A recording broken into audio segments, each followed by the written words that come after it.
हो, काल आपण यदुराजा आणि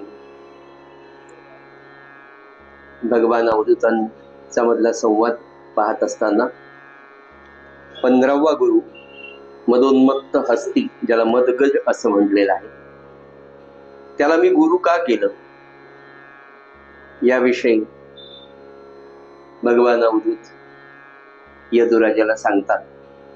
त्यातले 2 मुद्दे आपण प्रकर्षाने काल जाणवले आणि जे सांगितले ते आहे कामवासना, पैशाची वासना. हा विषय आपला काल सुरू होता. त्यामध्ये आपल्याला जर आत्मानंद मिळवायचा असेल तर त्या आत्मानंदाच्या मार्गामध्ये अडचण असणारा सगळ्यात मोठा जर कोणता दोष मानवी जीवनात आपल्याला पाहायला मिळत असेल तर नाथ महाराज सांगतात की ती अनिवार्य कामवासना ही तुम्हाला आत्मानंद मिळवू देत नाही. हा सगळा विषय काल झाल्यानंतर शेवटचा मुद्दा नाथ महाराजांनी जो सांगितला की या वासनेपोटे अनेक समाजातली माणसं देह विक्रय करणाऱ्या स्त्रियांच्या दारात घालतात. त्यांच्या दाराशी जाणं हे मरणाच्या दारी जाण्यासारखं आहे. इथपर्यंत काल आपला विषय झाला. ही एक वासना प्रमुखपणे नाथ महाराज आपल्याला सांगत असताना दुसरी तितक्याच पोटतिडकीने सांगतात की पैशाची जी वासना आहे ही देखील वासना माणसाचा घात करते. मुळात पैशाविषयी प्रेम निर्माण होणं, पैसा हे उपजीविकेचं साधन आहे म्हणून गरजेपुरता आपण अवश्य मिळवावा. किती मिळवावा तर आपण स्वतः, आपल्या कुटुंबातले सगळे सदस्य, आपल्याकडे येणारा जाणारा यांना पुरेल एवढं अन्न, धान्य, वस्त्र, प्रावरण, औषधी, राहणं यासाठी लागणारा खर्च आपल्याकडे संग्रह करायला गृहस्थाश्रमाला परवानगी आहे. पण पैसा संग्रह करत असताना एकदा माणूस त्या पैशाच्या संग्रहाच्या प्रेमामध्ये पडला की 2चे 4, 4चे 16, 16चे 64 कसे होतील याच विवंचनेमध्ये तो राहतो आणि मग तोच पैसा माणसाचा घात करतो. नाथ महाराज सांगतात की ही जी पैसा जमा करणारी, पैशाच्या मोहात किंवा पैसा साठवणारी माणसं असतात ही अतिशय कद्रूपणाने राहतात आणि शेवटी मधमाशांच्या बाबतीमध्ये जसं त्यांनी जगाचा डोळा असा शब्द वापरला, अगदी मानवी जीवनात सुद्धा हेच पाहायला मिळतं की जितका पैसा तो जमा करत जातो, साठवत जातो, जगाचे डोळे, आपल्याकडे एक म्हण आहे की मांजरीला असं वाटतं की मी डोळे लावून दूध पिते म्हणजे सगळ्या जगाधीच डोळे आता लावलेले आहेत, असा तिचा जो भ्रम असतो तो मानवी जीवनात सुद्धा तितकाच खरा असतो. हा गुप्तपणे साठवत राहतो. पण समाजातल्या काही विशेष वर्गांचं नवे, विशेष लोकांचं लक्ष तुमच्या या साठवणुकीवर असतं आणि मग ते सांगतात की हा साठवलेला पैसा एक दिवस चोर लुटून नेतो. म्हणून धन मिळविता रक्षिता लुटोनी नेता कष्टची येई हाता, अशी एक ओळ सद्गुरू रामानंद महाराजांच्या चरित्रामध्ये येते. पैसा मिळवतानाही कष्ट आहे, पैसा संरक्षण करताना, साठवणूक करताना तेव्हाही कष्टच आहे, दुःखच आहे. आणि तो पैसा जेव्हा कोणी लुटून नेतो, बरं चोरांनी पैसा लुटून नेला तर अशा मोठमोठ्या दरोडेखोरांवर राजा मोठा दरोडा घालतो, राजा त्या चोरांपासून पैसा लुटतो, हस्तगत करतो. म्हणून स्वतः कामापेक्षा जास्त पैसा जमवला जातो त्यावेळेला स्वतः संग्रहित केलेली संपत्ती मात्र जगाकडे पाहिल्यावर असा अनुभव आपल्या लक्षात येतो की एकाने द्रव्य साठवण करायची आणि तिसऱ्याने त्याच्यावर मजा मारायची, आनंद लुटायचा. पण तोही खरा आनंद नाही. तिसराच ती संपत्ती भोगतो, मजा करतो आणि म्हणून नाथ महाराजांचं असं स्पष्ट सांगणं आहे की साधकाने, ज्याच्या जीवनाचं ध्येय आत्मानंद आत्मज्ञान मिळवण्याचं आहे, अशा साधकाने, अशा भक्ताने आपला देह प्रारब्धावर टाकावा आणि प्रारब्धाने जे धन मिळेल त्याचा लोभ न ठेवता संग्रह करावा. महाराजांचं एक बोधवचन लगेच इथे आहे की जेवढं आहे त्याच्यामध्ये समाधान मानावं, जे मिळत नाही त्याचं दुःख करू नये. असलेली संपत्ती रामरायांनी आपल्याला दिली, एवढ्या जन्मामध्ये ती आपल्याला वापरण्यासाठी दिली, जाताना ती पुन्हा इथेच ठेवून द्यायची. म्हणून सत्सद विवेक बुद्धीने सत्कर्मामध्ये आपल्याला मिळालेला पैसा हा रामाचा, हा भगवंताचा, हा सद्गुरूंनी मला दिला असं समजून त्याचा विनियोग करावा. फार कद्रूपणाने राहू नये, पण विनाकारणही पैसा खर्च करू नये असं शास्त्र सांगतात. म्हणून शेवटी ते म्हणतात की हे सगळं झाल्यानंतर अर्थसंग्रहाची बाधकता तुझं म्या सांगितलेली तत्वता, मृग गुरु केला सर्वथा तेही कथा मी परिसेस. या अर्थसंग्रहाने काय काय होतं यदुराजा मी तुला सांगितलंय. पैशांचा मोह, पैशाची आसक्ती, पैशाचा संग्रह हा मानवी जीवनात दुःखच निर्माण करतो.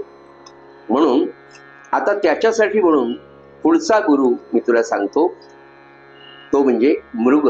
मृग म्हणजे हरिण.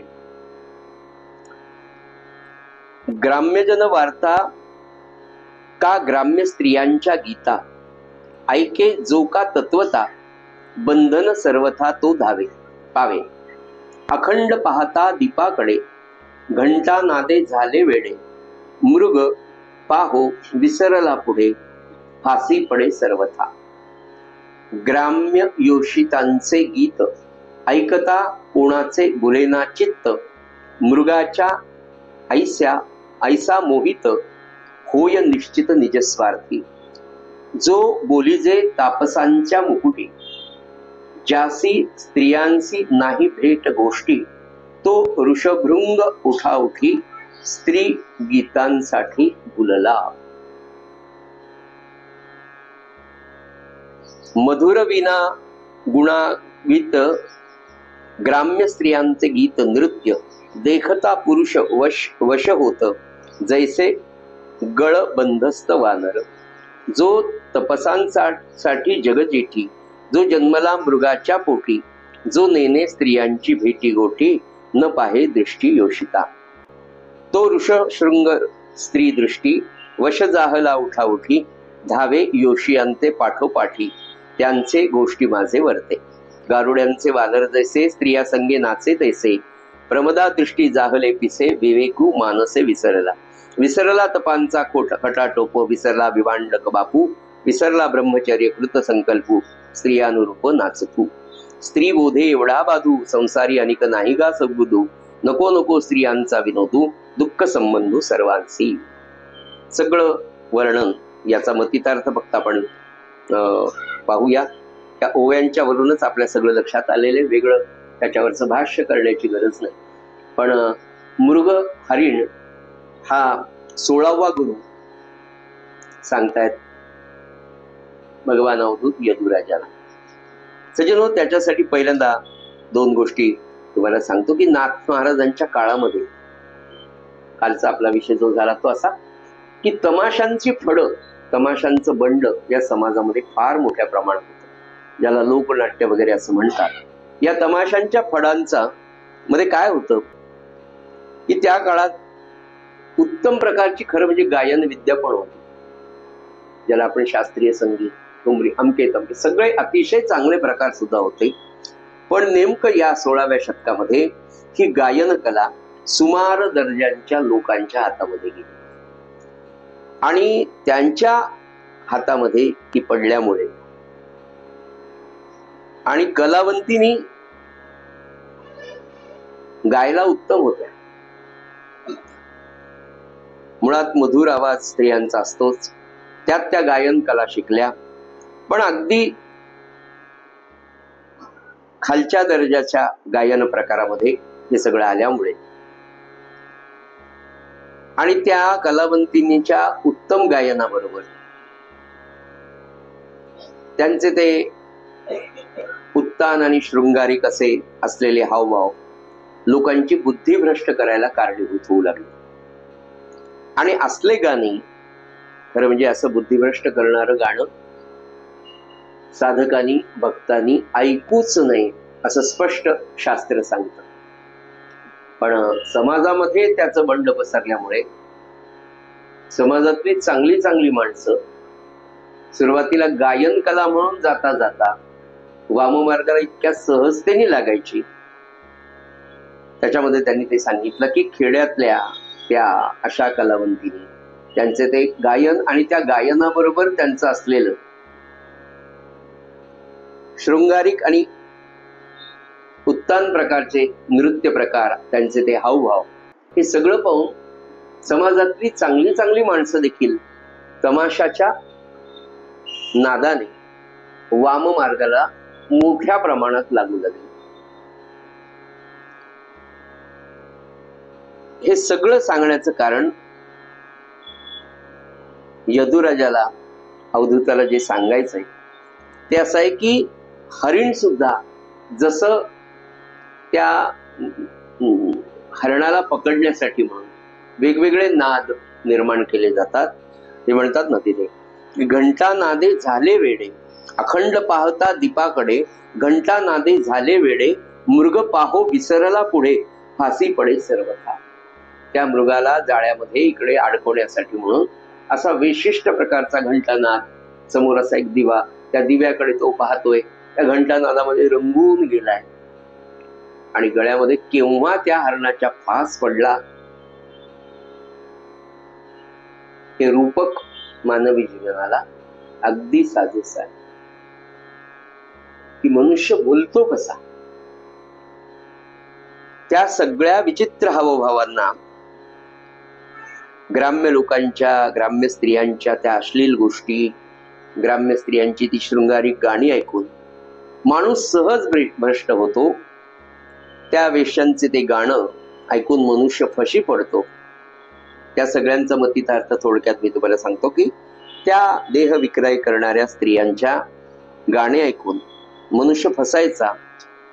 इथे नाथांना आपल्याला काय सांगायचं, यातून घ्यायचं काय स्पष्ट अगदी मोकळेपणानं, तर साधकांनी अशी तर नाहीच, नाथ महाराजांनी ते एवढं सांगितलं की ज्या गाण्यांमध्ये, ज्या पदांमध्ये भगवंताचं नाव नाही, भगवंताचं वर्णन नाही, असं गाणं सुद्धा साधकांनी भक्तांनी ऐकू नये. पुढे ते म्हणाले की स्त्रियांनी गायलेलं शृंगारिक गाणं जर असेल तेही साधकाने ऐकू नये. बाकी गोष्टी फार विश्लेषण करून सांगण्याची गरज नाही, पण हरिकीर्तनामध्ये जर सहज आलेलं भक्तिगीत असेल की ज्याच्यामध्ये भगवंताच्या नावाचं, भगवंताच्या लीलांचं, भगवंताच्या अस्तित्वाचं, भगवंताच्या कृपेचं, भगवंताच्या भक्तांवरील प्रेमांचं वर्णन ज्या ज्या पदांमधून, ज्या ज्या गाण्यांमधून येत असेल ते हरिकीर्तनामध्ये किंवा भजनामध्ये साधकांनी अवश्य ऐकावं, परमार्थ वाढण्यासाठी. बरंच वर्णन त्याच्यामध्ये अजून पुढे केलेलं आहे की खरा जो साधक असतो, म्हणाले खरा संन्यासी विशेषतः जो असतो ना, तो स्त्रियांशी बोलत नाही, स्त्रियांकडे पाहत नाही, स्त्रियांशी संवाद करत नाही. इतकंच नाही, चालताना मातीचा स्त्रीचा पुतळा किंवा एखादी बाहुली जरी त्याच्या पायाला लागली तो त्या बाहुलीकडे सुद्धा पाहत नाही, तिला घाबरून पळून जातो संन्यासी, खरा संन्यासी जर असेल. इतकं व्रतस्थ राहणं म्हणजे जेव्हा खूप मोठी गोष्ट आपल्याला जेव्हा सांगितली जाईल, नाही का, मुलांना जेव्हा आपण सांगतो की हे 10च्या 10 प्रकरण तुम्हाला करायचे, कसे तरी ते 4-5 प्रकरण तयार अभ्यास करतात. जेव्हा 100% तुम्हाला एखादं 100 गोष्टी सांगितल्या, तेव्हा माणूस कशा तरी 40-50% आपल्या आईवडिलांनी जो कुलधर्म, कुलाचार, व्रत, नियम, संकल्प केले, जे आपण जवळून पाहिले, त्यातले 50% सुद्धा आपली पिढी करत नाही. आपण 50% जेव्हा करतो तेव्हा आपल्या नंतरची जी जनरेशन आहे सज्जन हो, ती त्या 50% सुद्धा करायला आज तयार नाही, नवे नवे काहीच करायला तयार नाही. म्हणून त्यांनी एवढं सांगितलं की त्यातलं थोडं तर तुमच्या वाट्याला येऊ द्या. इतकं जेव्हा सांगितलं जाईल तेव्हा थोडं, म्हणजे सुरुवात कशी झाली बघा. म्हणजे असं सांगितलं जातं की आजचं म्हणजे हा या काळाचाच महिमा म्हणावा का काय, कलियुगाचा, की आज जे आपल्याला अश्लील वाटतं ते उद्या श्लील होत चाललंय. समाजाची जर रचना आपण पाहिली तर नऊवार नेसणारी स्त्री किंवा धोतर शर्ट नेसणारा एका काळचा आपल्या आधीचा पुरुष, तेव्हा साडी नेसली तर वेगळेपणाने पाहिलं जायचं, बोललं जायचं. 4 वार काय न्याय, 6 वार काय नसते असं म्हणायचं. त्याच्यानंतर त्या 6 वारीवरून पंजाबी ड्रेस हवा, त्याच्यानंतर पुन्हा अजून तेव्हा तो आता साडी बरी वाटते व साडी तरी, त्याच्यानंतर पंजाबी ड्रेस तरी घातला. आता त्याच्याही पुढे जाऊन मी काय सांगू तुम्हाला, आपल्याला जिथपर्यंत माहिती आहे तेच खूप छान झालं असं म्हणायची वेळ आज समाजामध्ये आली. म्हणजे त्यावेळेला जे सांगितलं होतं ते किती अधपतित होत चाललंय. एके काळ असा होता की लग्न झाल्यानंतर आई वडिलांच्या समोर किंवा मोठ्या माणसांच्या समोर लग्न झालेले नववधू आणि मुलगा बोलत नसतो. तिथून आता जी सुरुवात झाली, आपण काळ फक्त कसा बदलत चाललाय, ज्याला महाराज म्हणाले की कलियुग मातच चाललंय. त्याच्या मागची मर्यादा, त्याच्या मागचा आदर्श, त्यातला उत्कृष्ट संस्कार हा सगळा संपून तो महत्वाचा होता.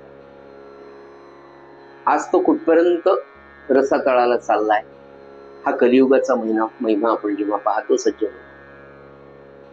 म्हणून ते म्हणाले, इतक्या स्पष्ट सूचना दिल्या की शृंगारिक गीत सुद्धा ऐकू नये. एवढं सांगितलं म्हणजे नीतिमत्ता तरी पाळावी, एवढं तर लक्षात येईल मुलांच्या पिढीच्या नवीन. आज नीतिमत्ता म्हणजे काय इथून शिकवायला सुरुवात करावी लागते. नीतिशास्त्र म्हणजे काय, कशाला मॉरल व्हॅल्यूज म्हणायचं, काय मॉरल आहे, कशाला मॉरल म्हणतात, ते कशाशी खातात, हे शिकवण्याचा काळ दुर्दैवाने आलेला आहे. याचं कारण धर्मशिक्षण, धर्मग्रंथांचा अभ्यास, आपल्या भारतीय तत्वज्ञानाने, आपल्या भारतीय संस्कृतीने दिलेला वारसा आपण आपल्या पुढच्या पिढीला आज देऊ शकलेलो नाही. आणि तो जर नाही दिला, आजही दिला गेला नाही, या पुढच्या काळात जर दिला नाही, तर या राष्ट्राचं नवे राष्ट्राचंच नव्हे तर या मानव जातीचा, मानव हा प्राणीच आहे हे पुनश्च सिद्ध होणार. तो आहेच आहे, पण तो इतक्या खालच्या दर्जाचा प्राणी होत आहे, ही दुर्दैवाची गोष्ट. असो, पुढे म्हणाले, रामनामे विवर्जित ग्रामणी बोली जे ग्राम्य गीत, ते नाईक न ऐकावे निश्चित, कौतुके तेथ न वचावे. मीन गुरु करणे तेही अवधारा लक्षणे, रसनेचिनी लोलुप्यपणे जीव प्राणे जातस. हा ग्राम्य स्त्री, त्यांच्या मध्ये आलेला पुरुष, त्यांच्याकडे पाहून भुललेला पुरुष, याची अवस्था हरणासारखी होते. आणि तो हरिण जसा भुलतो तसा मानवी जीव भुलतो. म्हणून त्या हरणाला त्याच्यामध्ये न गुंतून जाण्यासाठीचा त्याचा जो गुंतून जातो तो दुर्गुण माझ्यामध्ये येऊ, म्हणून मी त्या हरणाला गुरु केलं. आता पुढचा गुरु ते म्हणतायत, मीन म्हणजे मासा. मीन गुरु करणे तेही अवधरा लक्षणे. आता म्हणाले, अर्थसंग्रहे जीव घातू, स्त्रिया आसक्ती अधपातू, रसना लोलुप्ये पावे मृत्यू, विविध धातू जीवासी.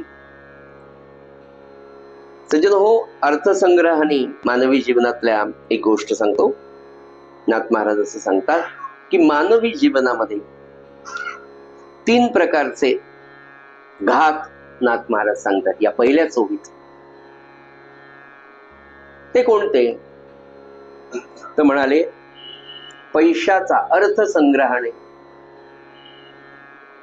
जीवाचा घात होतो.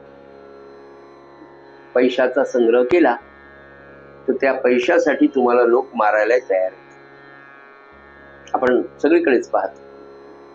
दुसरं, स्त्री संघाने काय म्हणाले? स्त्री आसक्ती अधपातू. स्त्रीच्या संघाने माणसाचा अधपात होतो. ज्या स्त्रीकडे पाहून या देवी सर्वभूतेषु मातृरूपेण संस्थिता असा भाव निर्माण होणं गरजेचं आहे. गृहस्थाश्रमासाठी धर्मशास्त्रांनीच आपल्याला सहधर्मचारिणीची व्यवस्था केलेली आहे. आणि एकदा तुम्हाला सहधर्मचारिणी प्राप्त झाल्यानंतर या विश्वातल्या सगळ्या स्त्रियांकडे नीतिमत्ता ज्याला म्हणतात त्या शास्त्राच्या आधारे, त्याच्या आधारे तुमचा दृष्टिकोन कसा असावा? तर या देवी सर्वभूतेषु मातृरूपेण संस्थिता नमस्तस्यै नमस्तस्यै नमस्तस्यै नमो नमः हे अपेक्षित आहे किंवा हे करणंच योग्य आहे. पण म्हणाले स्त्रीच्या आसक्तीमुळे, आणि ती आसक्ती निर्माण होण्याचं कार्य तुमच्या सद्वासनेमध्ये. सद्वासना असेल तर आसक्ती होणार. सद्बुद्धी, सद्वासना, सद्विचार, सत्संग, सद्दृष्टिकोन, हा सद्दृष्टिकोन नसल्यामुळे मातृत्वाची भावना तुमच्यात निर्माणच होते. आणि ती वासना कमी करणं हे मानवी जीवनातलं ध्येय आहे. म्हणून ते म्हणाले अर्थसंग्रहाने जीवाचा घात होतो, स्त्रीच्या आसक्तीने, स्त्री संघाने तुमचा अधपात होतो, आणि रसनोलुप्तेमुळे, जिव्हेच्या आसक्तीमुळे, जिव्हेच्या प्रेमामुळे, जिव्हेच्या रसलोलुप्तेमुळे प्राणघात होतो. अन्न तारी, अन्न मारी, अन्न नाना विकार करी, अन्ना सारिखा नाही पैरी. घरच्या अन्नाला काही म्हणू नका, अन्न ल नाला, नाही तर आमच्या घरच्या अन्नासारखा नाही वैरी असं म्हणू नका. सज्जनो, हे 3 प्रकारचे घात मानवी जीवनात होतात. मीन, मासा हा गुरु याच्यासाठीच्या काही मुद्दे आधी आपण पाहूयात आणि मग या सगळ्या ओव्यांकडे आपण वळूया. सज्जनो, खाण्याचा म्हणजे आहाराचा, आपल्या अन्न सेवनाचा माणसाच्या वृत्तीवर फार मोठा परिणाम होतो. आणि आपल्या वृत्तीचा आणि आपल्या आहाराचा किंवा आपल्या नित्याच्या रोजच्या भोजन प्रसादाचा फार निकटचा संबंध आहे. आपण कोणत्या प्रकारचं आहार, कोणत्या प्रकारचे अन्न पदार्थ खातो त्याचा वृत्तीवर 100% आणि लगेच परिणाम होतो. लगेच. त्याचं कारण असं आहे की या शरीराची धारणा अन्नावर अवलंबून आहे. अन्नाने शरीराची आपल्या धारणा होते आणि त्यामुळे शरीरात देहबुद्धी ज्याला आपण म्हणतो, त्या देहबुद्धीचा सुद्धा विकार हा अन्नाशी संलग्नित आहे. जे वेगवेगळ्या प्रकारचे विकार निर्माण होतात त्याला अन्न घटक, मुख्य तुमचं अन्न तुम्ही काय कोणतं सेवन करता याच्यावर.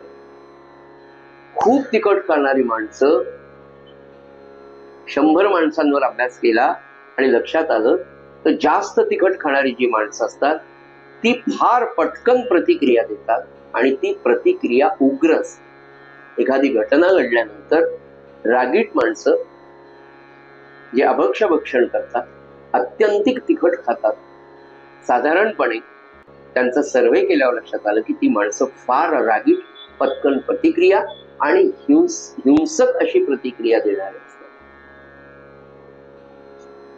अतिशय कमी तिखट खाणारी माणसं, शुद्ध अन्न खाणारी माणसं, सात्विक अत्यंतिक आहार घेणारी माणसं ही खूप शांत वृत्तीची असतात, एकदम प्रतिक्रिया न देणारी असतात. दिलेली प्रतिक्रिया ही शांत, संयमित, सत्सत विवेक बुद्धीला स्मरून दिलेली असतात. असं आत्तापर्यंत सकल संतांचं, समाजातल्या थोर व्यक्तींचं निरीक्षण. डोंगरे महाराज नावाचे एक फार मोठे भागवतकार आपल्या सगळ्यांना माहिती. परमपूज्य सद्गुरू प्रल्हाद महाराज एका विशिष्ट काळानंतर परमपूज्य कस्तुरी शास्त्री सुद्धा पोटाचं ऑपरेशन झाल्यानंतर रोजचा स्वयंपाक पूर्णपणे बिनतिखटाचा असायचा. डोंगरे महाराजांची वाणी इतकी गोड होती आणि कधीच रागावले नाही. प्रल्हाद महाराज म्हटलं, तुम्हाला एक शांती ब्रह्म पैठणमध्ये आणि 20व्या शतकामध्ये 19व्या शतकामध्ये 20व्या शतकामध्ये एक परब्रह्म एक शांती ब्रह्म हे साखर खिरड्यामध्ये अतिशय शांत.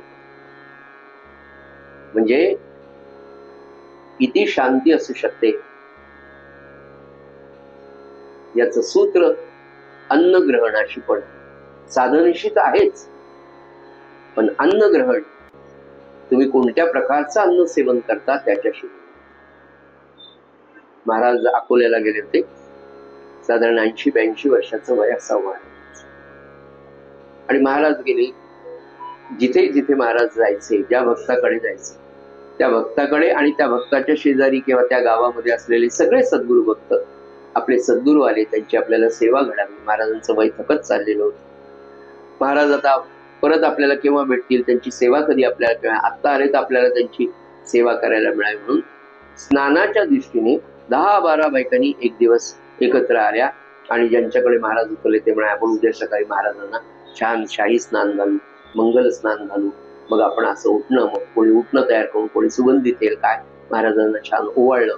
महाराजांना विनंती केली की आम्ही तुम्हाला सगळ्यांना. महाराज म्हणजे बरं काय तुम्हाला करायचं करा म्हणून महाराजांनी परवानगी दिली. गडबडीमध्ये मी पाणी तापवते, तू पाणी तापव, हिने एक भांड पाणी, तिने याच्यात एका बादलीमध्ये गरम पाणी, एका थोडं कोमट, एका थंड, असं करता करता एका बादलीमध्ये अगदी कडक पाणी होतं. आणि सगळ्या बायकांना घाई, मी घालते का तू घालते, मी घालते का तू. यामध्ये एका अंबाबाईनी काय केलं, गरम पाणी उकळलेलं पाणी एका बादलीत ठेवून त्याच्यात थंड घालून ते घालायचं. हिला एवढी गडबड झाली, ते कडक पाणी श्रींच्या डोक्यावर महाराजांचं शश्मू केलेलं होतं, केस नव्हतं. एवढं कडक पाणी टाकल्यावर मला सांगा, तुमच्या माझ्यासारखा जर असता ते जर झालं असतं आपल्या घरच्या अंबाबाईकडून सुद्धा, तर 4ही वेदाचे मंत्र एका स्वरात म्हटले गेले असते का नाही. एवढं कडक पाणी महाराज एवढं श्रीराम श्रीराम श्रीराम एवढं.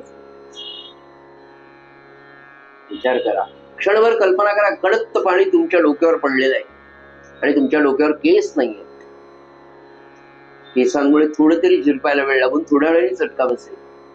हा महात्मा शांत, अरे श्रीराम श्रीराम श्रीराम. चुकून दुसऱ्याच्या अंगावर 2 थेंब गेले तेव्हा तिला कळालं की हे किती कडक तरी. याच्यापेक्षा काही शांती ब्रह्म असू शकतो का. सूत्र आयुष्यभर बिना तिखटाचं नाम घेत घेतलेला प्रत्येक घास आहे. अत्यंत सुचिरभूत वृत्तीने जिजीमायने केलेला स्वयंपाक. कितीतरी वर्ष, सुरुवातीचे कितीतरी वर्ष साखर खिरड्यामध्ये अनेक लोक म्हणायचे की रामाचा नैवेद्य आमच्याकडे करता का. हो, ही सकाळी स्वयंपाकाला येईल. जवळपास अर्ध्याच्या वर आयुष्य श्री महाराजांनी जिजीमायच्याच हातचा स्वयंपाक केला. आधी तिथे जिजीमाय जाऊन स्वयंपाक करायच्या, रामाचा नैवेद्य महाराजांचा बाकीचा 50, 60, 70, 100 लोक जेवायला असायचे त्याच्यासाठी, पण तो स्वयंपाक जिजीमायने केलेला असायचा. अत्यंत सात्विक, सुचिरभूत, मुगाची डाळ, भाकरी, दुधाची दशमी, तिखट नाही, मीठ चवीपुरतं, मीठ कधी मागितलं नाही. जे वाढलं ते नाम घेत आनंदाने, आणि तेही अल्प. अल्प म्हणजे किती, हे शरीर सकाळी उठून कार्यरत राहावं इतकंच. अल्प म्हणजे किती, की जे खाल्ल्यानंतर अशी सुद्धा डोळ्यावर धुंदी येणार नाही. धुंदी येणार नाही, भ्रम होणार नाही, तंद्री लागणार नाही, निद्रा लागणार नाही. एवढं अन्न साधकाने सेवन करावं असं बोधवचन स्वतः 80-85 वर्ष आचरून महाराजांनी सांगितलं. मुद्दा असा होता सज्जन हो, की अन्नाचा परिणाम तुमच्या देहबुद्धीवर होत असतो. तुम्ही कोणत्या प्रकारचं अन्न सेवन करता, तुम्ही काय खाता.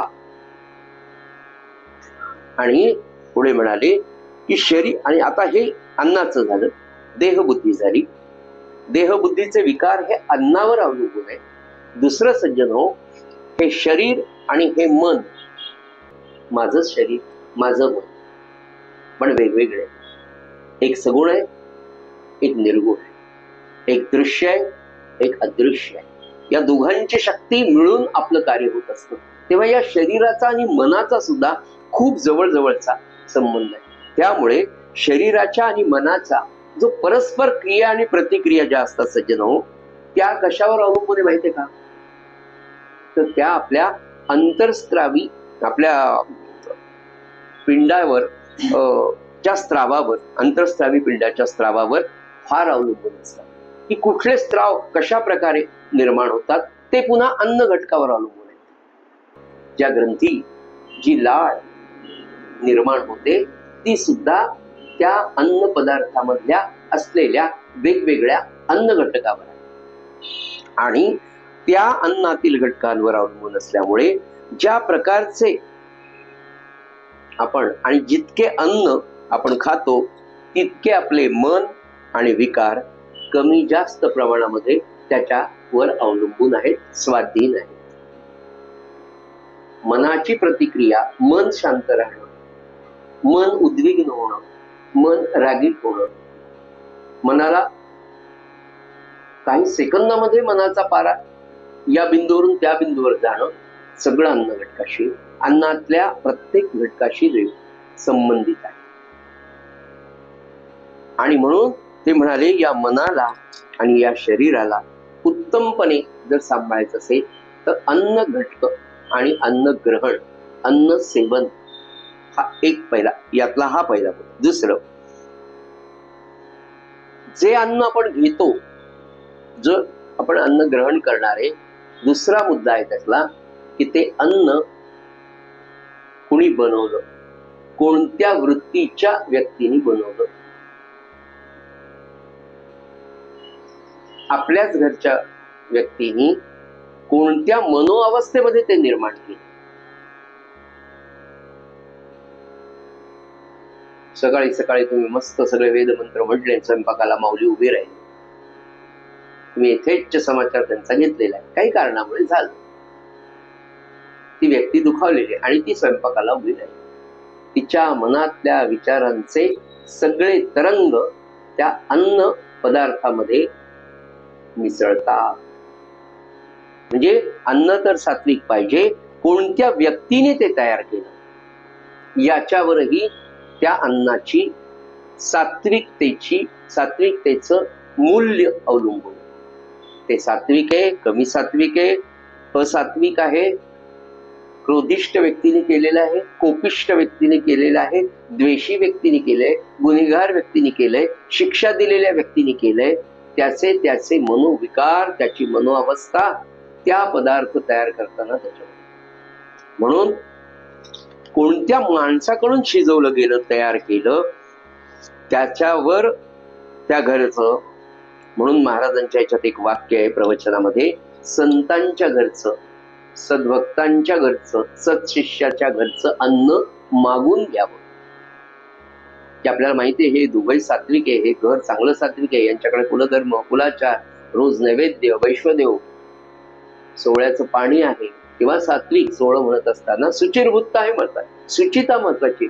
सोहळ्याला इतकं बदनाम केलं खरं म्हणजे, सोहळ्यासारखा आदर्श नाही. आणि करोनामध्ये सगळ्यांनी केलेलं काय होतं मग, यांनी त्याला स्पर्श नको, लगेच त्याला 14 दिवस, मग कशासाठी 14 दिवस ठेवले होते, काहीला 7च दिवस होते, काहीला 5च दिवस होते. मग आमचे 4 दिवस कुठे गेले, आमचे 10 दिवस कुठे गेले, आमचे 14 दिवस परंपरेने करोना यायच्या आधी लाख वर्ष सांगून ठेवले, त्याला काही किंमत होती की नाही. ब्रिटिशांच्या काळात ज्या पद्धतीने हिंदू धर्माचं व्यंग स्वरूप लोकांच्या समोर आणलं गेलं, त्याच्यामधला हा झालेला प्रकार. सगळ्याच गोष्टी शास्त्राच्या गोष्टी चुकलेल्या नसतात. त्या आपल्याला समजलेल्या, त्या आपल्याला आवडलेल्या, आपल्याला त्या नको आहेत म्हणून त्याला लावली गेलेली लेबल. पण जेव्हा एखादी व्यक्ती सकाळी उठते, पहाटे उठते, नाम घेते, मग स्नान करते, मग स्तोत्र म्हणते, स्तोत्र म्हणत असताना पाणी भरते, स्तोत्र म्हणत असताना स्वयंपाक करते, स्तोत्र म्हणत असताना वाढते, रांधते, मौन करते, जप करते, तिच्या त्या वृत्तीचा परिणाम त्या अन्न घटकामध्ये येणार नाही कसं शक्य? आयुष्यभर हॉटेलमध्ये जेवण करणारी माणसं आणि सात्विकतेने घरी जेवण करणारी रोजची माणसं, यांच्या मनोवृत्तीतला, यांच्या समाधानातला, यांच्या आनंदाचा जरी आपण तुलनात्मक अभ्यास केला सज्जनो तर आपल्या लक्षात येईल. इतक्या वर्षाची परंपरा, इतक्या ऋषी मुनी, लाखो लोकांनी रोज ज्याचं आचरण केलं आणि जी संकल्पना तुमच्या समोर सुचिर वृत्तीची ठेवली त्याला सोळ असं म्हणतात. अर्थात त्याच्यात पुढे काही चुका झाल्या असतील, काही त्याच्यामध्ये हे निर्माण झाले असेल, ती गोष्ट आपण समजू शकतो. त्याचा अवडंबर झाला असेल, त्याचा कर्मठपणा झाला असेल, ती गोष्ट पण आपण समजू शकतो. पण त्यातला मुख्य जे सूत्र होतं, शुचिता, अन्नाची शुचिता, मनाची सगळीकडे सुचिरभूतता, हा भारतीय तत्वज्ञानाचा, भारतीय परमार्थाचा मुख्य मूळ पाया आहे. सगळं स्वच्छ, सुंदर, छान, पवित्र, मंगल असावं, प्रत्येक गोष्ट मंगल असावी, हा त्याच्या मागचा उद्देश आहे. म्हणून ते म्हणाले की तुम्ही कुणाच्या हातचं अन्न खाता, कुणी तयार केलेलं खाता, जी व्यक्ती किंवा जो मनुष्य अन्न शिजवतो आणि जो वाढतो, म्हणतात ना आपल्याकडे वाढपा आपला पाहिजे, ते जेवणाच्या दृष्टीने सांगितलं. पण जो वाढतो त्याची सुद्धा वृत्ती घ्या. काही लोक तुम्हाला जेवताना बघा अशा, घ्या पुढे, घ्या पुढे, घ्या पुढे, अरे पडू नको शांत बीस कोपऱ्यात. वाढताना सुद्धा प्रेमाने वाढलं गेलं पाहिजे. टाकू का, टाकू का, टाकू का, अरे टाकायला काय ते काय. आजही तुम्ही जी जुनी घराणी आहे तिथे ज्या पद्धतीने, ज्या अदबीने, ज्या अंतराने वाढलं जातं, वाढताना सुद्धा त्याला परकेपणा वाटला नाही पाहिजे, पण त्याच्या पात्राला स्पर्शही झाला नाही पाहिजे. इन्फेक्शन म्हणजे काय वेगळं आहे, ती जर कन्सेप्ट सनातनानी आणि वैदिक धर्माने मांडली असेल तर ती खोटी आणि तुम्ही सांगितलेली खरी. दूर राहा, दूर राहा, 14 दिवस क्वारंटाईन राहा. काय कशाची भीती आहे? मरणाचीच ना. ऐका, तर याचा सूक्ष्मपणे हा खरा वैज्ञानिक दृष्टिकोन आहे. शुचिता हा खराच, त्याच्यातून पुढे हे क्वारंटाईन किंवा हे आलं. पण त्याच्या ताटाला एक जो बसला, हा बसला, प्रत्येकाच्या शरीराचा गंध वेगळा आहे. प्रत्येक माणसाच्या शरीराला एक वेगळा गंध आहे. प्रत्येक माणसाच्या शरीराचे वेगळे कंपन आहे. म्हणून जेवताना एकमेकांची पात्र सुद्धा एकमेकाला लागलेली नसावी आणि एकमेकांचा स्पर्श सुद्धा होऊ नये. त्याचं कारण ते इतक्या मायक्रो लेवलवर अभ्यास केलेला आहे भारतीय तत्वज्ञानाने की ज्याचं अन्न त्याला स्पर्श न करता त्याही पुढे आपल्याकडे चित्राहुती घातल्या जातात. चित्राय स्वाहा, चित्रगुप्ताय स्वाहा, यमाय स्वाहा, यमधर्मराजाय स्वाहा. या सगळ्यांचं स्मरण ताटाच्या भोवती असं छान हातामध्ये पाणी घेऊन ते अगदी क्लॉकवाईज डायरेक्शननी, म्हणजे डावीकडनं उजवीकडे गोल एक सर्कल तुमच्या ताटाच्या पासून 2 सेंटीमीटर अंतरावर असा गोल पाण्याची धार मारून ते करून पवित्र करून घ्यायचंय. म्हणजे अंतरिक्षातले जे प्राणी आहेत ते या पाण्याच्या ओलेपणाने तुमच्या ताटापर्यंत येणार नाही, जे जंतू तुम्हाला डोळ्यांनी दिसणार नाहीये. त्याच्यानंतर 4 आहुती कोणत्या घालायला सांगितलंय की जो भात आहे, जो गरम आहे, ज्याला स्वतःचा वास आहे, त्याच्यावर तूप घातलेला आहे, असा तूप आणि भाताच्या 4 आहुती घालायच्या. त्याचा आकार सुद्धा किती आहे हे शास्त्राने सांगितलंय. आणि त्याच का घालायच्या तर त्याला सुगंध आहे. समजा काही बारीक न दिसणारे, डोळ्यांनी दिसणारे कृमी आले तर ते वासानी त्या बाहेरच्या, म्हणजे जिथे आपण अपोषण म्हणतो, ज्याला पाण्याची रेख गोल मारलेली आहे, अपोषण घेतलं, त्याच्या बाहेर चित्रावती घालायच्या. आलेले सगळे न दिसणारे छोटे प्राणी ते अन्न सेवन करतील. त्यांची पहिल्यांदा व्यवस्था आहे की मी जेवण करत असताना इथे माझ्या आजूबाजूला असलेले जे कोणी पवित्र आत्मे, देह, धारी, अमके तमके, त्यांच्यासाठी ही अवते आहे. आणि कोणाचं स्मरण आहे? मरणाचे स्मरण असावे. समर्थ सांगतात, चित्राय स्वाहा, चित्रगुप्ताय स्वाहा. आयुष्यभर रोज प्रत्येक क्षणी कोणत्याही खोलीत तुम्ही किती पांघरुणामध्ये बसलात आणि बिड्या पिल्या, तर ज्याचं चित्रगुप्तपणे काढलं जातं तो चित्रगुप्त, त्याच्या नावाची अवती. चित्रगुप्ताय स्वाहा. नंतर तुम्हाला घ्यायला कोण येणार आहे? यमराज, यमाय स्वाहा. त्याच्यानंतर यमधर्म राजाय स्वाहा. किंवा स्मरण हे भोजनाचे वदनिक. आणि मग म्हणायचंय या सगळ्यांचं स्मरण करून, वदनी कवल घेता आता नाम घ्या श्री हरीचे. की प्रत्येक घासाला म्हणजे काही दोष असतील, मग अमृत विधानमसी स्वाहा, अमृत पस्तरणमसी स्वाहा. जेवायला बसताना थोडं पाणी हे सगळं झाल्यानंतर हातात घ्यायचं असतं आणि गायत्री मंत्र म्हणायचा. आणि गायत्री मंत्र म्हणून गायत्री मंत्राणी पात्राणी प्रोक्षंते असं म्हणतल्या म्हणत म्हणायचं. आणि आपल्या हातात घेतलेलं पाणी सगळ्या अन्नावर टाकायचं. त्याचं कारण, हे अन्न कुणी तयार केलं, कोणत्या भावनेने केलं, कुणी कशा प्रकारचं आहे, यातल्या निगेटिव्हिटीज निघून जाव्यात. मंत्र कोणता आहे? गायत्रीचा आहे. आणि गायत्रीचा मंत्र म्हणून ते अन्नाचं प्रोक्षण करून, मग भगवंताचं स्मरण करून हळूहळू 5 घास, मग अपोषण आणि मग भोजनाला प्रारंभ. पूर्ण वेळ होऊन अथवा भगवंताचं चिंतन करत जेवण करावं. हे सांगणारं शास्त्र जगाच्या पाठीवर भारताशिवाय अजून कुठे असेल तर मला सांग. इतकं सूक्ष्म चिंतन मानवी जीवनाचं भारतीय अध्यात्माशिवाय, परमात्मा भारतीय तत्वज्ञानाशिवाय कोणी केलेलं नाही. वेळच नाही. ते इन्फेक्शननी मरा, ऍडमिट व्हा, नाही तर मग वयाच्या 35व्या वर्षी कैलासवासी व्हा. वेळच नाही. लवकर जा. सकाळी जर आपण वेळ दिलाच नाही तर कसं होणार? सकाळी उठलंय, मानसपूजा, नामस्मरण, योगासन, काहीच नाही तर निदान 12 सूर्य, ते 12 सूर्य निदान 12 दंडवत तर घाला. आपल्या महाराजांना 12 वेळेला साष्टांग नमस्कार घातला तरी अर्ध सूर्यनमस्कारांच पुण्य मिळेल. स्वच्छ मुखमार्जन, स्नान, अंगण चढा, हे सगळं इतकं सुंदर आहे. पण याचं सूत्र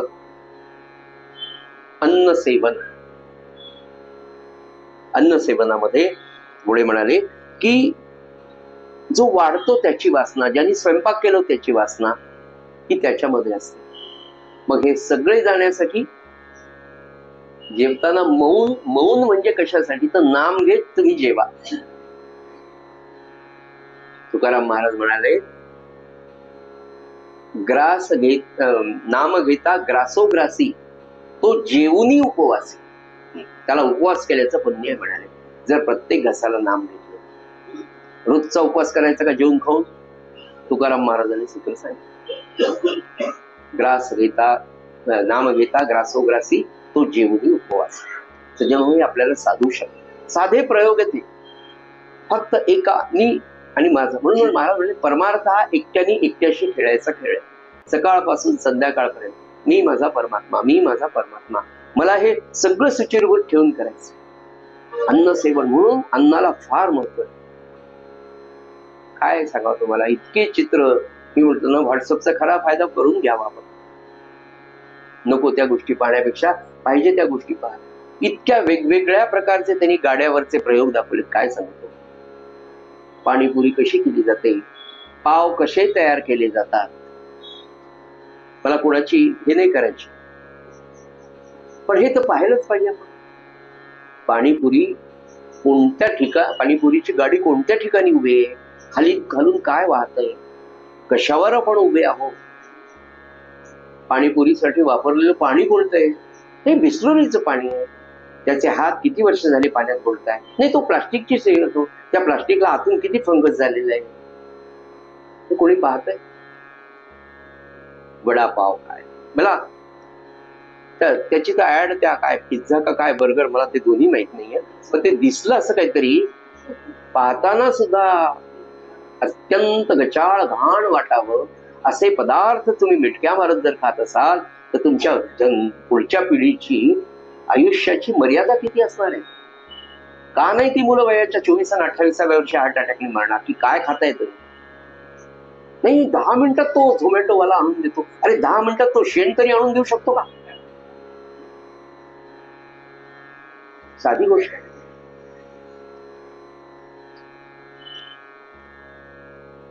कशी सात्विकता जपावी?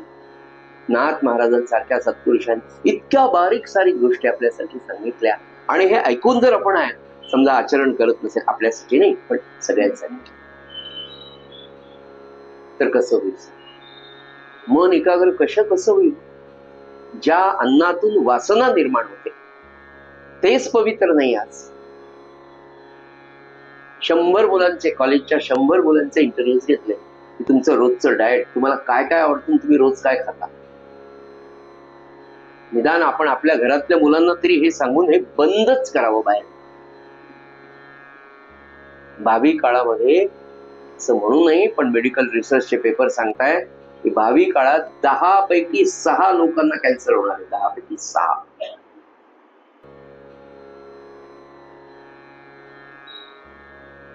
24 तास पॅक पॉलिथिन मधल्या असलेलं दूध खाल्ल्यावर तुमचं काय होणार? पटकन काम झालं की वरण ठेवून दिलं, त्याच्यावर झाकण आणि फ्रीज मध्ये ठेवलं. फ्रीज मध्ये उघडं ठेवलेलं अन्न दुसऱ्या दिवशी आपण खातो. भाज्या स्वच्छ धुवून कापडांमध्ये ओल्या पुसून पेपरमध्ये किंवा याच्यात आपण ठेवतो का? ते केल्यावर सुद्धा हे होणार आहे. शीत कपाट, फ्रीज सगळ्यांकडे. असो, ते म्हणाले की करणाऱ्याची वृत्ती, वाढणाऱ्याची वृत्ती ही त्या अन्नावर परिणाम करते, आणि हा परिणाम जो आहे अतिशय सूक्ष्म आहे, आणि हा परिणाम केवळ साधक वृत्ती असलेल्या माणसालाच कळतो. काही पवित्र माणसं की जे रोज नियमाने व्यवस्थित सुचिता पाळून खाणारे असतात, त्यांना चुकून एखाद्या दिवशी भ्रष्टाचारी अन्न जर खायला मिळालं तर त्यांचं शरीर त्याच दिवशी रिएक्शन देऊ टाकतं. हे फक्त त्याला कळतं, जगाला तो सांगत नाही की मी 4 वेळा जाऊन आलो. ते अन्न पोटात राहत नाही, राहू देत नाही. त्याच्यासाठी तुमचीही सात्विकता तेवढी. बरेचसे साधक बघा, साधन काळामध्ये स्वतःच अन्न स्वतः शिजवतात आणि स्वतःच खातात. कितीतरी लोक, एक तर आईच्या हातचं, नंतर आपल्या धर्मपत्नीच्या, नाही तर मग स्वतः करून. आता तर तसे पाहायला फार, म्हणजे अगदी हजारांमध्ये एखादा साधक असेल तर पाहायला मिळतो. नाही तर मग भिक्षेचं अन्न, ते गंगेत बुडवून सगळे रस गेलेले असलेलं अन्न उदरभरण नोहापुरतं खाणारे माणसं आहेत. त्याचं होतं काय सज्जन हो, की जेव्हा तुम्ही अनुष्ठानाला जाता, स्वतःचं अन्न स्वतः शिजवून खाता, तेव्हा ते तुम्ही तुमच्यासाठी करत असताना आपल्या मनामध्ये एक भाव असतो की आता हे अन्न शिजवून मला नैवेद्य दाखवायचं आहे, मी माझ्या देवतेकरता ते करतो. या भावामध्ये कष्ट जरी झाले तरी देवाला नैवेद्य दाखवायचा आहे, मला दाखवायचा आहे, नंतर मला प्रसाद द्यायचा आहे. या पवित्र भावनेतून ते निर्माण होतं. त्याचं अन्न तोच खातो. पुन्हा उद्या त्याचं अनुष्ठान, पुन्हा त्याचा सण. काही लोक कोरडी भिक्षा मागून खातात आणि अत्यंत सात्विक स्थानाच्याच घरचं अन्न खावं. ते किती म्हणून आपल्याला, म्हणजे एवढं ऐकलं आपलं बाहेरचं हॉटेलिंग नाही, तिथे ते वडापाव फारच छान मिळतो, शिवाजी वडापाव. त्यांचं तेल 15 लिटर त्यांनी आज आणलं होतं, ते संपायला 4 दिवस लागले. एकदा एक तेल कढईमध्ये, घरी असो का कुठे असो, एकदा त्याला उष्णता दिल्यानंतर ते पुन्हा वापरू नये, असं विज्ञान सुद्धा सांगतं. आपल्या समोर ते जुना डबा काढतात, काळं मुंगळं तेल त्याच्यात टाकतात आणि आपण गरम म्हणून खातो. गरम म्हणजे तेल मागच्या महिन्यात नाही. पाव निर्मितीची कथा साबुदाणा निर्मितीची कथा, कथा म्हणजे चित्र पाहिली तर पुन्हा कधीच खाणार नाही. पायानी पीठ तयार केलं जात. फुल नव्हतं कसलं पाव निर्मिती, काय मस्त झाली पावभाजी, बेस्ट. अत्यंत सात्विक घरातलं अन्न नवे नवे आपल्या घरी आपलं सात्विक अन्न तयार करून पोटभर सगळ्या प्रकारचं. त्यातही सज्जनो, अनेक संतांच्या चरित्रातलं जेव्हा वाचलं तेव्हा लक्षात आलं ही मुगाची डाळ जिची साल काढलेली, साधे मूग दळून भरडून घेतले, वाळू घातले, अशा मुगाची डाळ, साध्या ज्वारीची भाकरी, साध्या गव्हाची पोळी, झालं शक्य थोडंफार तेल थोडंफार तूप लावून मुगाची डाळ, पोळी, भाकरी, गरम मसाला नसलेले पदार्थ, तिखट, मीठ, शेंगदाण्याची पोळी, म्हणजे भरल्या वांग्याची भाजी सुद्धा या तीनच वस्तूंनी अत्यंत सात्विक आणि सुंदर होऊ शकते.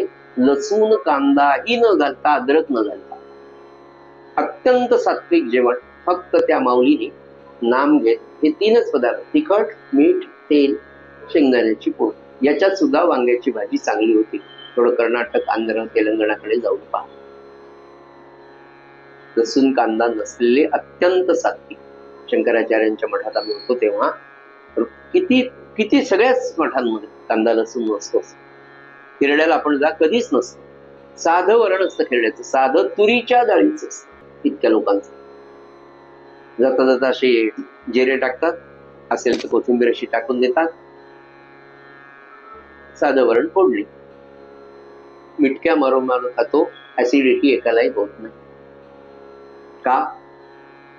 पण जो महापुरुष सदा देव काजी जिजे देह ज्याचा, देह ठेवून 46 वर्ष झाले पण त्यांचं अस्तित्व आजही तिथे. त्या अस्तित्वाने तो स्वयंपाक होतो. जिजीमाय आज त्या स्वयंपाकघरात स्वतः लक्ष घालून पाहते. करणाऱ्याची वृत्ती ती आहे. इथे येणारे महाराजांची माणसं आहेत, त्यांना चांगलं दिलं पाहिजे. सजनो, हे खरंच खूप इतकं सुंदर. पण पुढे ते म्हणतात, म्हणजे ते म्हणतात याचा अर्थ या चिंतनातून जे आलं ते सांगतो की सजनो, सध्याच्या या हॉटेलच्या आणि रेस्ट हाऊस म्हणजे विश्रांती भवन असं म्हणूयात, रेस्ट हाऊसच्या काळामध्ये हे सगळं सांगणं खरं म्हणजे अव्यवहारी आहे, नाही का? हॉटेलच्या आणि रेस्ट हाऊसच्या काळात त्यामुळे बुकिंग आधीच करून ठेवलं, राहायचं बुकिंग नाही, जेवणाचं ऑर्डर दिलेली होतं. असं कसं एक अगदी आता आपल्याला 100% पाळता येईल असंही नाही, पण जिथे जिथे शक्य आहे तिथे पाळावं. आणि जिथे शक्य नाही तिथे मी तुम्हाला सांगितलं गायत्री मंत्र नाही तर रामनाम मंत्र आणि प्रोक्षण, ते मनाने स्मरण करायचं, हातात पाणी घ्यायचं, महाराजांचं नाव घ्यायचं, श्रीराम जय राम जय जय राम म्हणत सगळ्या अन्नावर शिंपडायचं, त्या अन्नाला पवित्र भावनेने नमस्कार करायचा. महाराज मी तुम्हाला पहिल्यांदा वाहतो. महाराजांच्या समोर ठेवलं, महाराजांची दृष्टी, हे सगळं मानस पूजा. महाराजांची दृष्टी पडली, सगळी निगेटिव्हिटी त्यातली निघून, आणि मग ते नाम. पण जिथे घरी शक्य आहे तिथे बाहेरून हॉटेलमधून भाज्या आणून जेवणं ही कितपत योग्य? जिथे शक्य आहे तिथे असं वागावं. या काळामध्ये मला असं वाटतं हा सुवर्ण मध्ये राहू शकेल. इतके सांगणे जरूर आहे की साधकाने जरूर तेवढं मी पहिल्यांदा तर सात्विक अन्न जिथे जिथे मिळेल त्याचा प्रयत्न करावा. अगदीच नाही मिळालं तर मुरमुरे चुरमुरे शेंगदाणे फुटाणे गुटाणे खाऊन जमत असेल तर आपला उदरनिर्वाह प्रवासाच्या काळातला मी तुम्हाला सांगतो करावा. मुरमुरे चिवडा आहे, घरचे लाडू आहे, कणकेचे लाडू घेऊन जाऊ शकतो आपण, चुरम्याचे लाडू घेऊन शकतो, दह्याचे धपाटे 3-4 दिवस चांगले राहतात. काही साधक असे आहेत की जे अमेरिकेला जातात, युरोपला जातात, पण बाहेरच्या हॉटेलांमध्ये 5 स्टार हॉटेलमध्ये सुद्धा जेवत नाही. घरून 4 दिवसाचे थालीपीठ दह्याचे चुरम्याचे म्हणजे दुधाची दशमी करायची, त्याचे चुरम्याचे साजूक तुपातले लाडू करायचे, कुठेही पाण्याचा संबंध नाही, लाईट गोड 4 दिवस टिकतात. बाहेरून आपण मागून घ्यावं, गाईचं दूध म्हणा, फळांचे रस म्हणा, त्याप्रमाणे त्याच्यावर तुम्ही फक्त तुमचा संकल्प जर असेल तर महाराज तुमची तिथे कुठेही गेले तरी व्यवस्था करा, पण थोडी उपाशी राहण्याची हिंमत करावं लागते. हिंमतच नाही नाही मिळालं तर मी फळं खाऊन राहील, कुरमुरे खाऊन राहील, चिवडा खाऊन राहील, काय होत, बेसनाचे लाडू, पाणी नाही, मुगाच्या डाळीचे लाडू मस्त घेऊन जायची कमी साखरेची. आम्हाला साखर नाही तर कशाला कमी साखरेची सांगता, असंही तुम्ही म्हणा. भरपूर साखर घाला, 1 वाटी बेसन, 3 वाट्या साखर, श्रीरामचं. साधकाने जरूर तेवढं अन्न खावं, जरूर त्या ठिकाणी, जरूर त्या वेळी, जरूर त्याच्या हातचे अन्न खाण्याची सवय ठेवावी. याला अपवाद एकच आहे, आणि तो शेवटचा अपवाद म्हणजे संतांच्या, सत्पुरुषांच्या घरच्या हाताचा अन्नाचा प्रसाद. इथे मात्र आपण संत सत्पुरुषांकडे नाही मला हे चालत नाही, मी सवळ्यात देतो, संतांच्याकडे तिथे त्या प्रत्येक वस्तूकडे. चहा जरी दिला त्यांनी, आता ताई महाराजांच्या मठात गेले की ते पहिल्यांदा म्हणतात सगळे भोजन प्रसाद घेऊन जावं भोजनाच्या वेळेला. आणि ज्या वेळेला तुम्ही म्हटलं नाही आम्हाला जायचे, मग असं करा, तिथे चहाचा प्रसाद ठेवलेला आहे, सगळ्यांनी चहा घेऊन तरी जावं. म्हणजे या आश्रमातून कोणीही विन्मुख जाता कामा नये, ही ताई महाराजांची आपल्याला प्रसाद रूपी भेट असते. म्हणून संतांच्या, सत्पुरुषांच्या घरचं अन्न जाता जाता मागून घ्या, थोडा प्रसाद देता, हो झाला प्रसाद, राग म्हणून बरं नाही मला माहित नाही. संतांच्या घरी शिव्या खाल्ल्या, प्रसाद समजून बाहेर निघून शांतपणे यावं. तेवढी तरी वृत्ती आवरण्याचा आपल्याला अभ्यास होतो. आजची झालेली सेवा नाथ महाराजांच्या आणि सद्गुरुनाथांच्या चरणी आपण अर्पण करूया आणि नाथांचा अभंग प्रार्थना म्हणून घेऊया. श्रीराम समर्थ.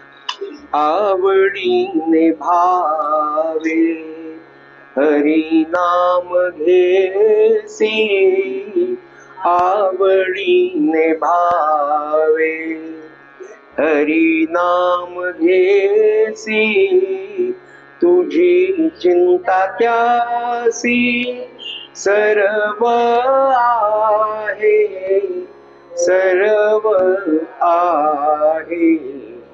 आवडीने भावे नको खेद करू, कोणत्या गोष्टींचा नको खेद करू, कोणत्या गोष्टींचा पती लक्ष्मीचा जाणतसे, जाणतसे. आवडीने भावे सकल जीवांचा करीतो सांभाळ, सकल जीवांचा करीतो सांभाळ. तुझ मुकलील ऐसे नाही, ऐसे नाही. आवडीने भावे जैसी स्थिती आहे, तैशा परी राहे. जैसी स्थिती आहे, तैशा परी राहे. कवतुक पाहे संचिताचे, संचिताचे.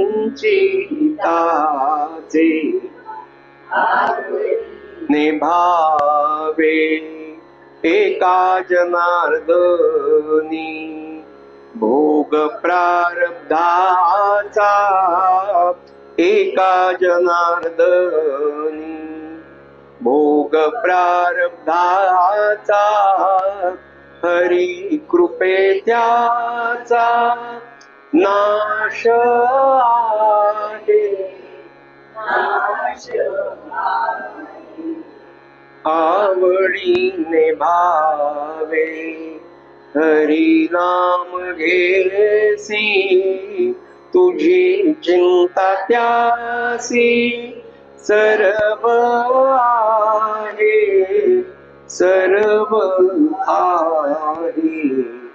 आवडीने भावे, आवडीने भावे, आवडीने भावे। सद्गुरुनाथ महाराज की